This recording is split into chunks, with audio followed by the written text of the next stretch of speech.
just goes to show, if you find fish, stay in that area and keep plugging away. It's just a matter of time until the one's going to eat. Oh, I'm so happy to put that fish in the water. Oh.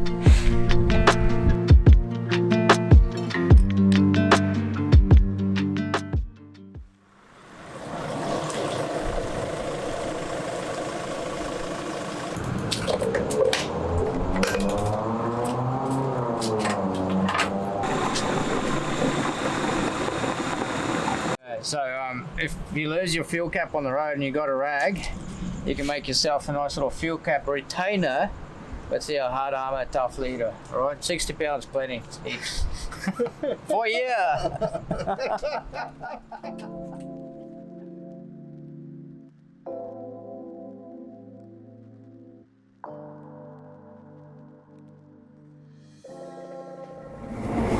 Alright, so we're off chasing some barra on the HerculeZ.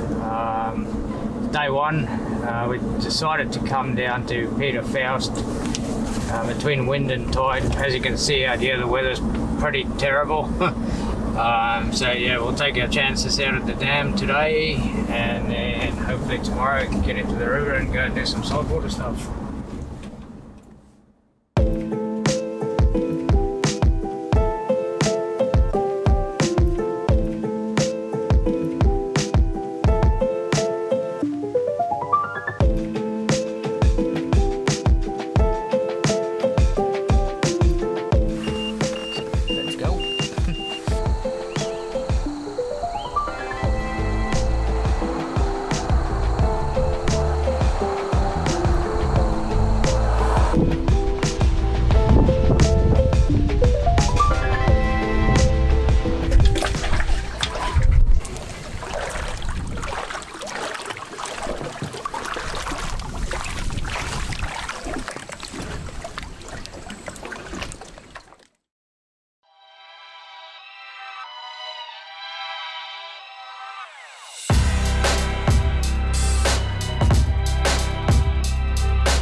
Two barra, look. 1, 2.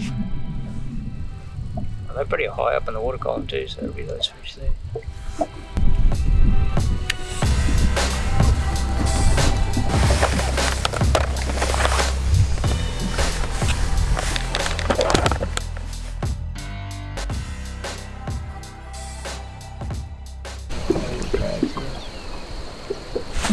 Oh, kidding. It's not impossible, though. There's a fish on the left-hand side of the boat. Alright, so when I'm drifting these weed flats, fishing these HerculeZ, what I'm looking for is little channels in the weed. So you can see we've got like random patches here, but there's always little gaps, and the barra will use those gaps in the weed to travel, and that's where your bait's traveling to. So they'll either be using those gaps as either highways, or they'll use them as ambush points, waiting for the bait schools to move up and down them. So all I'm doing, even though it's a fairly heavy weight to cast in the weed, what's cool about these guys is you can actually tweak them through the weed without them fouling up too much. So even though you're throwing an open hook, but the other thing is too is you can cast them a really long way. So it's really windy today, so I can cast it a long way, and against the wind with that extra little bit of weight, then it casts really accurately. Recovering my thoughts at the moment, just had a good swing and a miss on this plastic. The bite is admittedly slow today, but yeah, just gonna keep working away. Sometimes you just gotta put your tail between the legs and just keep casting. Alright, just changing up. We're out of that real shallow weedy stuff there. So changed up to this guy over here, different colour, so a little bit of brighter colour. I chucked that little blade on the bottom. Oh, there's a good barra on the sounder. I'm just gonna spot lock us.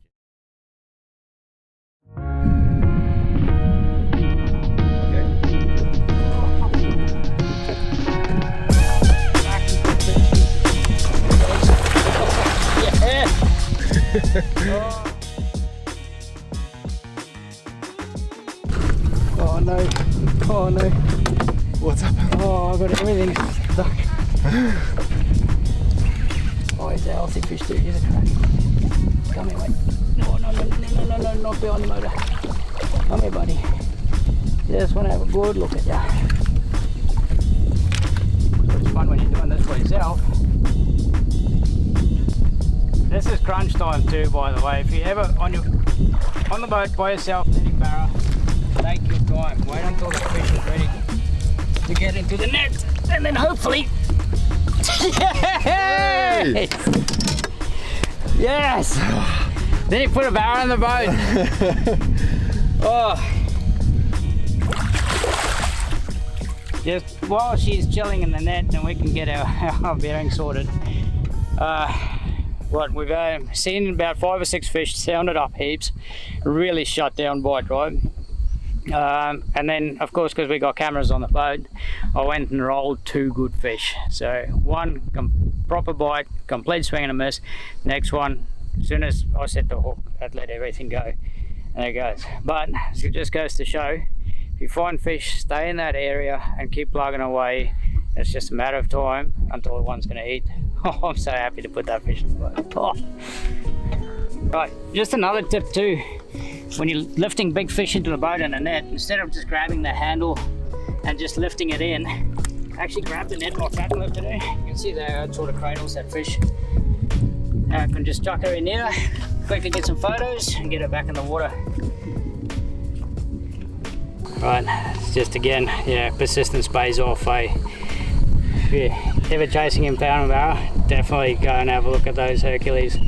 They're nice and easy pre-rigged baits, super strong componentry in them, and yeah, they're definitely capable of catching you fish like this.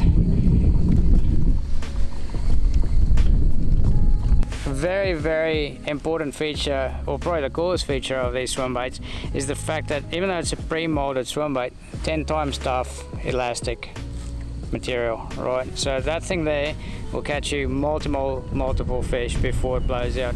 You can see this one here, even the paint on it's starting to come off already. I've probably, if I had to put a number on, double figures of barra on this one plastic alone. Hook point's still nice and sharp, hook hanger's still down there where it's supposed to be, and as you can see there, nothing's going anywhere on that plastic. It's not sliding down the head, hook point's not riding out of it like that, nothing. And yeah, multiple fish on that thing, and it still swims like the day I got it out of the packet. Right, just want to have a quick chat about a couple of really cool features on these baits, right? So, like I said before, you got super strong mustard hook in there, 10 times tough plastic. They've got a molded hook hanger in the bottom of the body, right? So that one there, as you can see, for a nice open water like we have here, or you get short striking fish, you can hang a treble off that. Even an assist hook runs pretty good on an assist cord off the back there if you just want to run a single. That one there, I like my little Colorado blades on the bottom of that. 2 reasons: more vibration, more flash. Actually 3 reasons. The other thing too is with that blade spinning at the bottom, you can slow that bait down a whole heap. Other cool thing about these guys, if you want to really get into tweaking them, where the mold hole is at the back of the hook there, that's a really cool spot to fill your bait with scent. So if you want to run Procure, I've got this mullet Procure in here, it's literally just a matter of getting it in there, giving it a really good squirt, and that sits inside there, and that'll just slowly ooze out. So instead of running, I think you probably get a lot better scent retention with that scent being in there and slowly running out. Other thing is glass rattles. So if you want to get a little bit of sound out of them, tiny little glass rattles, you can buy them at most tackle shops. Right, those guys there, same again. Just slip them in there and get it right in there. And then all I do with that is I just keep working it in there with my fingers. And you can ride that rattle right up to the very top of the hook is there. So if I close that off, you can hear that. Right, so that's rattling that way, and even that way, as that plastic's swimming, that rattle's going. So if you're twitching that plastic or whatever, you can get a lot more noise and a lot more versatility out of that one single bait.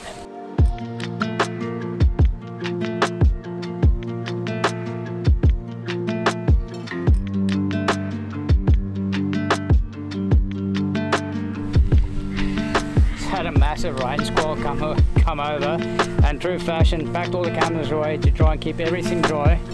And yeah, hooked this thing over here.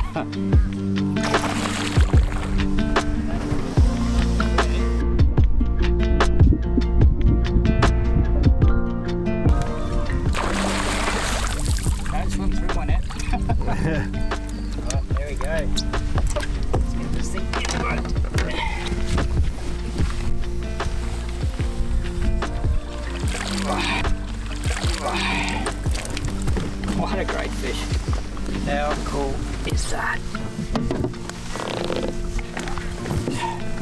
There you go. Quick couple of photos, get it on our way.